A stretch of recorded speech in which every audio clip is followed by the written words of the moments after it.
In Oxford, Michigan, the 15-year-old who authorities say killed 4 high school classmates made his first court appearance today. He was charged as an adult with 4 counts of first-degree murder in yesterday's mass shooting, as well as assault and weapons charges and a rare count of terrorism causing death. Though his name, by necessity, is now on the criminal docket, it'll not be part of our reporting.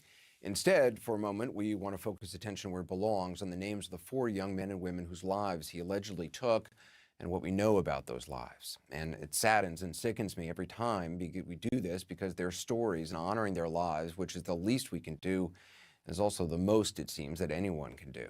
In addition to excelling academically, Tate Myre was a varsity football star. A friend and teammate telling CNN he was a great person, a great leader, someone who always wanted to make sure that everyone was okay and involved in everything he could. There's a petition online to rename the school football stadium after him. As of this morning, more than 48,000 people have signed it. Tate Myre died in a police car on the way to the hospital. He was just 16 years old. 17-year-old Madison Baldwin, she was expected to graduate this school year and had already been accepted to several colleges, some with full scholarships. Her family says she was an artist who loved to draw. Writing on social media today, her grandmother said this beautiful, smart, sweet, loving girl was tragically taken from us all today, leaving a huge hole in all our hearts. Hannah St. Juliana, well, she was just 14. She played on the school basketball team. Teammates tweeting today, "We'll never forget your kind heart, silly personality, and passion for the game. This season," they wrote, "we play for you, Hannah." And Justin Schilling, who died this morning, worked at an area restaurant chain that employed many students from Oxford High. The company put out a statement today. Here's some of it. Justin was an exemplary employee, devoted friend and co-worker, co-captain of his bowling team, and simply a pleasure to be around. Justin Schilling was 17. 7 others, 6 students and a teacher, were shot and wounded yesterday, and our thoughts are with all of them and all those families in pain tonight. You'll not see the suspect's face on the program tonight, but you will hear the evidence authorities have as to what the suspect did and said leading up to the shooting and during it. As CNN's Adrienne Broaddus reports, some of it is potentially damning, not to mention horrifying. The suspect appeared virtually in court as police described the shooting, and his attorney asked the court to enter a not guilty plea on his behalf. He methodically and deliberately walked down the hallway, aiming the firearm at students and firing. Right outside the bathroom, he began firing, Judge. This continued on for approximately 5 minutes.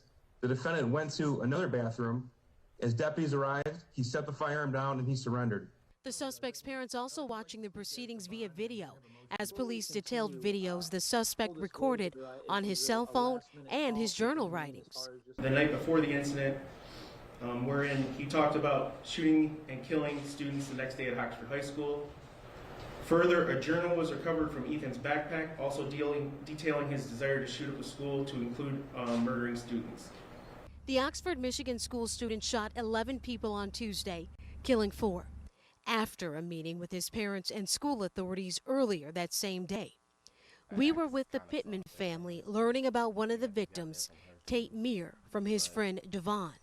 He's probably the best person I'll probably meet, besides my dad and besides God.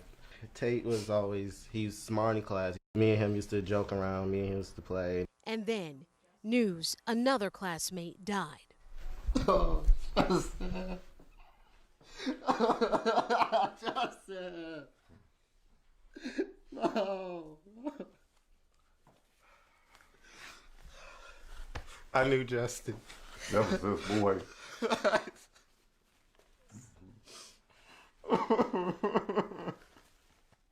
Javon described calling his dad during the shooting. I was whispering because I didn't want the shooter to hear me and my classmates. And my dad was just asking me what's going on, what's happening. And then I told him it's a shooting. Somebody's here shooting up the school. And then he told me, he said, "Okay, I'm on my way." Why your dad? Is he your superhero? Yes.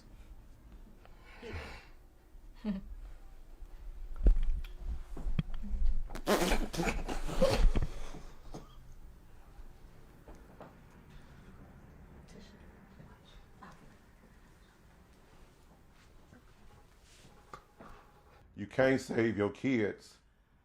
That's devastating. I'd rather been the one that got shot than my kids. Afraid for their lives, other students sheltered in their classroom, barricading the entry, refusing to open the door for authorities. Close the door. We're not taking that risk right now. And then escaping through a classroom window, following the training they never wanted to use. When police took the suspect into custody on Tuesday, he still had 18 rounds of ammunition. Tonight in Oxford, Michigan, families are now left with a nightmare that for some will never end. That I'm turning off the light and I have my kids, but Sherry and Buck don't have tape. I can turn off the light and know they're in the room, but there's some parents that room is going to be empty. Adrian Broadus joins us now from Oxford. What more are authorities saying about the suspect's parents?